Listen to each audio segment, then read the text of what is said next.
அப்படியே கட்டி காப்பாற்றுவார்கள். அதற்கு காரணம் என்ன என்பதை நாம் கண்டறிய வேண்டும். அந்த புள்ளியில் அவர்களுக்குரிய விளக்கத்தை நாம் தெளிவுபடுத்த வேண்டும்.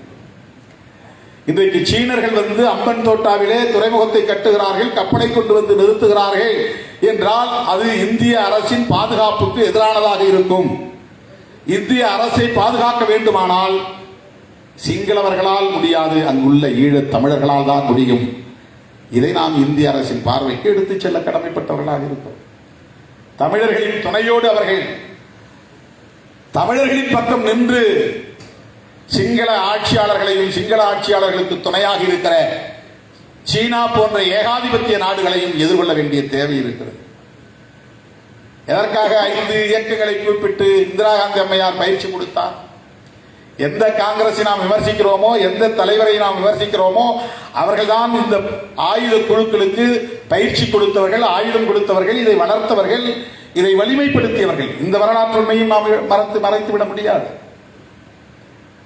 உலக அளவில் விடுதலை இயக்கங்களுக்கு ஏதேனும் ஒரு அரசு துணையாக இருந்துதான் அந்த விடுதலை போராட்டம் வெற்றி இருக்கிறது. உலகத்தில் எந்த விடுதலை இயக்கமாக இருந்தால், இன்றைக்கு ஹமாஸ் இயக்கம் அவ்வளவு தூரம் இஸ்ரேல் என்கிற ஒரு நாட்டை எதிர்த்து போராடுகிறது என்று சொன்னால் அவர்கள் ஒரு குழுவாக இருந்து மட்டுமே போராட முடியாது. அவர்களுக்கு ஏதோ ஒரு ஏகாதிபத்திய அரசு துணை இருக்கிறது என்பதுதான் அதிலே நாம் உணர்ந்து கொள்ள வேண்டிய உண்மை. ஆகவே ஈழ விடுதலை போராட்டமாக இருந்தாலும், எந்த ஒரு தேச விடுதலை போராட்டமாக இருந்தாலும், அந்த விடுதலை இயக்கம் தனித்து இயங்கக்கூடிய வல்லமையை பெற்றிருந்தாலும் அந்த விடுதலை இயக்கத்திற்கு, ஆயுதம் தாங்கிய இயக்கத்திற்கு உலகின் ஏதோ ஒரு மூலையில் இருந்து ஒரு அரசின் தயவு தேவைப்படுகிறது, ஆதரவு தேவைப்படுகிறது, அவர்களின் துணை தேவைப்படுகிறது. உலகில் எந்த ஒரு நாட்டின் கவனத்துக்கும் போகாமல் ஒரு நாடு விடுதலை பெற முடியாது.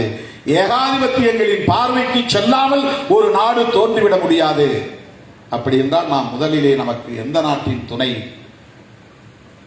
இன்றியமையாத ஒன்றாக இருக்கிறது என்றால் தவிர்க்க முடியாத கசப்பான உண்மை இந்திய நாட்டின் துணைதான். யார் ஆண்டால் என்ன, இந்திய அரசின் துணை நமக்கு தேவைப்படுகிறது.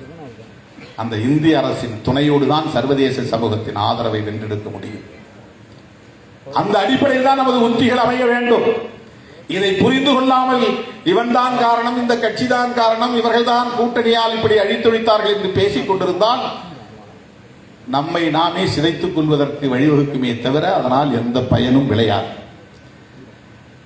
சிந்தனை, வலுவான சிந்தனை கொண்ட ஒரு மகத்தான போராளி அண்ணன் பிரபாகரன் அவர்களுக்கு மூத்தவர், முன்னோடி, அவரை தன் தலைவராக ஏற்றுக்கொண்டவர்.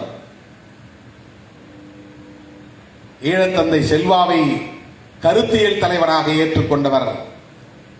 மேதகு பிரபாகரனை களத்தில் தலைவனாக ஏற்றுக்கொண்டவர் நம்முடைய உணர்ச்சி பாவலர் ஐயா காசி ஆனந்தன் அவர்கள். அவ்வளவு இளைய வயது, சிறிய வயது, ஆனாலும் என் தலைவன் பிரபாகரன் என்று சொல்லுகிற அந்த பெருந்தன்மை, அந்த உணர்வு, அந்த கருத்தியல் உடன்பாடு, இந்த புரிதல் நம்முடைய பாவலர் ஐயா, உணர்ச்சி பாவலர் ஐயா காசி ஆனந்தன் அவர்களுக்கு இருப்பதை நாம் பார்க்கிறோம். அவருடைய இருப்பு, அவருடைய உழைப்பு தமிழுக்கும், தமிழ் மண்ணுக்கும், தமிழ் ஈழத்திற்கும், தமிழ் தேசியத்திற்கும் இன்றியமையாத ஒரு தேவை என்பதை சொல்லி இந்த வாய்ப்பை எனக்கு வழங்கியதற்காக நன்றி கூறி முடிக்கிறேன். நன்றி, வணக்கம்.